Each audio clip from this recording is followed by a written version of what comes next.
Hi friends. So ఏంటి తింటున్నానని అనుకుంటున్నారా? Yes, ఇది వచ్చేసి బియ్యం పిండితో చెక్కలు అయితే చేసామన్నమాట. సో తెలంగాణ స్పెషల్ అని చెప్పేసి సో చాలాసార్లు చూడడం తప్ప చాలాసార్లు చేద్దాం అనుకొని ఎప్పుడూ చేయట్లేదు. సో ఈసారి అయితే చేసేద్దామని ఫిక్స్ అయిపోయాను.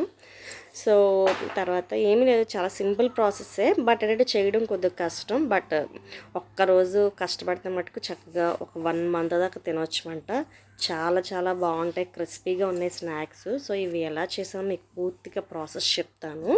అండ్ ఇది వచ్చేసి ఫస్ట్ బియ్యం పిండి అయితే మనం బియ్యాన్ని శుభ్రంగా రేషన్ బియ్యం ఉంటాయి కదా, సో అవి కడిగేసుకొని చక్కగా ఎండలో ఆరేసేసి తడి లేకుండా ఉండేలా చూసుకోండి. ఆ బియ్యాన్ని తీసుకొని వెళ్ళి మిల్లు పట్టించేసుకోవాలి. సో మిల్లు పట్టించేసుకొని ఇంటికి తీసుకొచ్చేసిన తర్వాత ఆ బియ్యం పిండిలో కేజీకి అయితే నాకు 75 రూపీస్ బటర్ పడ్డుంది. 75 రూపీస్ బటర్ ప్యాకెట్ ఉంటుంది కదా, అది మొత్తం వేసేసాను.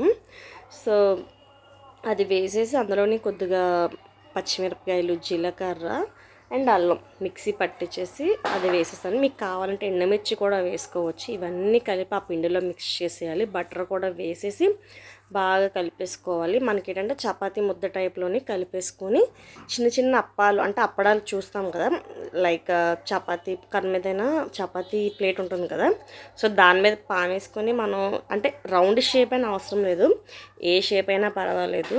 లేదు అనుకుంటే చేతితోని చేతి పకోడీలాగా ఇలా పల్చగా అద్దేసుకుంటూ అయినా సరే వేసేసుకోవచ్చు.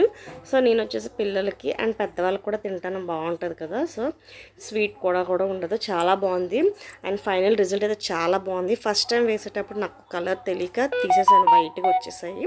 సో తర్వాత కొద్దిగా ఎర్రగా వేయించాను. సో అలా వేయించేటప్పుడు మనకి కరకరలాడుతూ చాలా బాగుంది.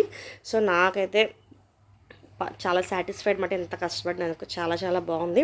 అండ్ మీరు ఎలా చేస్తారో కామెంట్ చేయండి. మాకైతే చాలా గుల్లగా కరకలాడుతూ బాగానే వచ్చాయి. సో ఇంకా ఏమైనా టిప్స్ పాటిస్తే బాగా వస్తాయని మీకు ఏమైనా టిప్స్ తెలిస్తే ప్లీజ్ డూ కామెంట్. అండ్ నేను ఈ బియ్యం పిండిలోని ఒక హాఫ్ గ్లాసు అంటే ఒక అద్దపావు శనగపప్పు నానబెట్టేసి అనమాట, ఒక అరగంట సేపు నానబెట్టేసి అది యాడ్ చేసేసి చేసానమాట. సో ఈ చెక్కలు తింటున్నప్పుడు మధ్యలో క్రిస్పీగా బాగా తగులుతున్నాయి. బట్ ఇంకా నువ్వులు, శనగ పలుకులు అండ్ పెసరపప్పు వేస్తే ఇంకా డిఫరెంట్ టేస్ట్ వస్తుంది. నెక్స్ట్ టైం అలా ట్రై చేస్తాను. ప్రస్తుతానికి ఫస్ట్ టైం కదా, ఎలా వస్తాయని చెప్పి ఇలా ట్రై చేశాను.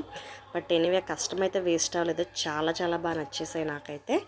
అండ్ తెలంగాణ స్పెషల్ అని అన్నారు కదా, నిజంగా చాలా రియల్గా సూపర్, అసలు చాలా మంచి టేస్ట్ ఉంది. నాకైతే చాలా చాలా బాగా నచ్చేసింది. Thanks for watching. వీడియో నచ్చితే సబ్స్క్రైబ్ చేసి లైక్ చేయండి. Okay, bye.